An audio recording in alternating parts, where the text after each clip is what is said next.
online si Deroy? Hello? Deroy. Oh, bakit lang? Nasa ako ba? Bakit nga? Bakit nga? Ba't tatapon? Sino? Maluma talaga. Teka lang.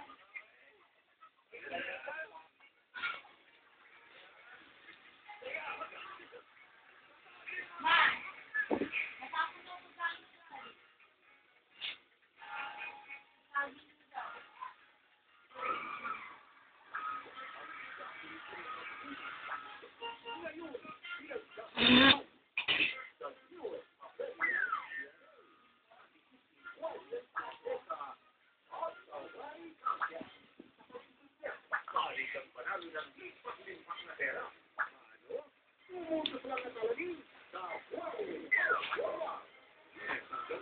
Ano, nagdalhan ka? Sige. La. Sasapa yung oras mo, antayin mo ako. Antayin mo ako sa gate. La. Ha? Hoy! Antayin mo ako sa gate. Ano ba? Mama lang niya.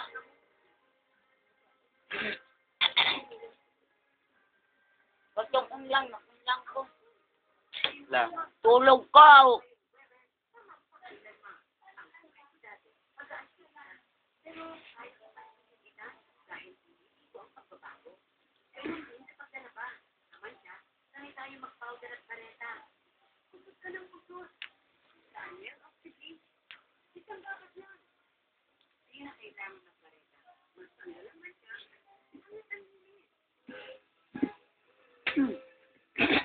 Unlike!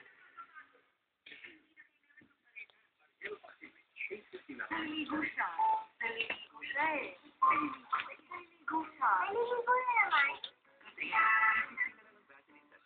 Kaya mas madalas na Laka! Doon na! Ulat!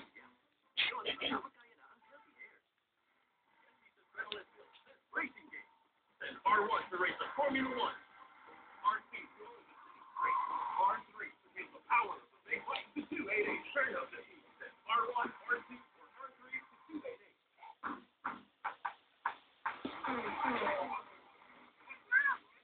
Bipawa!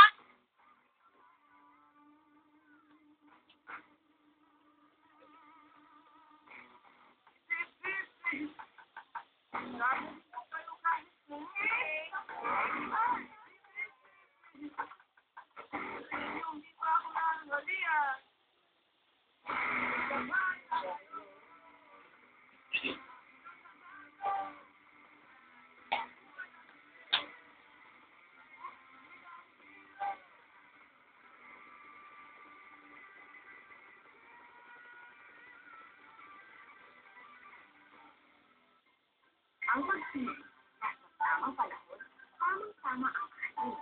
Nor original sinigang sa sampalok. Kaya ang sinigang ko, mahirap pantayan. Ikaw.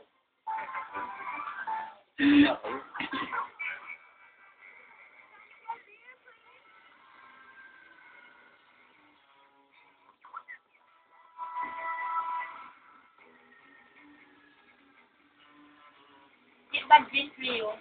Oo. Ako kasama sa Pacquiao. Great move.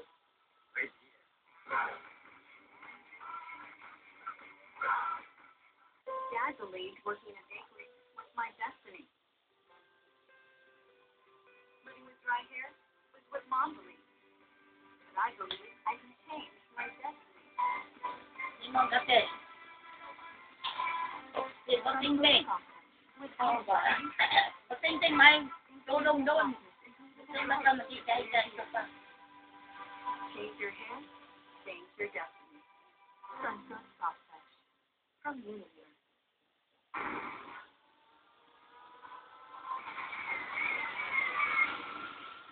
Magandang tanghali po. Dumalaw si dating Senate President Rosito Salonga kay Attorney Vanessa Listad sa Makati Medical Center kanina. Ayon kay Salonga, maganda ang vital signs na kanyang pamangkin ayon na rin sa doktor. Ang tinututukan daw ng mga doktor ng gusto ay ang blood clot sa ulo ni Sagisag. Kumpiyansa naman si Salonga na malalampasan ni Sagisag ang kanyang pinagdaraanan ngayon. Si Sagisag ay pamangkin ni Salonga at kasama sa grupong Kilos Bayan. Magkabatch din daw sila sa Senado at magkasama sa gabinete ni dating Pangulong Corazon Aquino. Samantala, dumating na sa Arlington Memorial Chapel sa Araneta Avenue sa Quezon City ang labi ng asawa ni Sagisag na si Dulce. Pero inaayusan pa raw kaya hindi pa pinapakita sa publiko. Dead on arrival sa ospital si Sagisag matapos mapuruhan ng truck ang sinasakyan nilang van kaninang madaling araw sa Pasay Road sa Makati City. Si Sagisag ay nagsilbing kalihim ng DSWD sa ilalim ng administrasyon ni dating Pangulong Estrada nang magsisiyo ang noon kalihim pa lamang na si Gloria Arroyo. Naging director sa Sagisag ng Bureau of Family and Child Welfare at Secretary General ng Gymnastics Association of the Philippines. Aktibo rin si Sagisag sa pagtutulong ng breast cancer awareness sa bansa. Ang driver naman ng truck na si Manuel Geronimo ay na-inquest na sa Makati District Office. Kasong reckless imprudence resulting in damage to property to homicide, and multiple physical injuries ang kakarating ni Geronimo. Huwag pa huli sa balita, i-continue yung straight on sa 4637 o mag-log on sa www.cnanews.tv. Ako po, si Connie.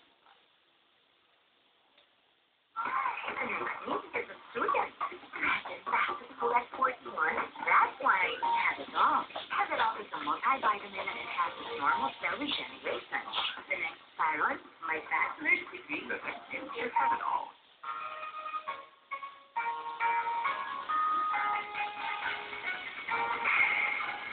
Ay, naku po, ito na mag-jota, Kokya. Oo, nag-iwalay mo na sila.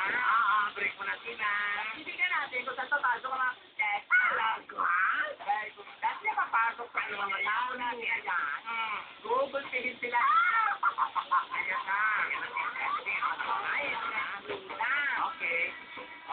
Ato. Dahan-dahan baka mauntog ka pa. Papalag pa. Ginago na. Ayan na. Ay, natakot siya. Aba. Hindi mo nabuktingin ko. Diyan na. Magsisigil ka, ate. Aba. Ay, hindi. Sige, ha. Magaling, ha. Susunod. Ay, hindi na naman. Ay, itong susunod. Itong susunod. Kinalang ko lang. Ay, hindi pa naman. Next. Ay! Huwag ka dyan. Ako. Tapos sa kalimutan.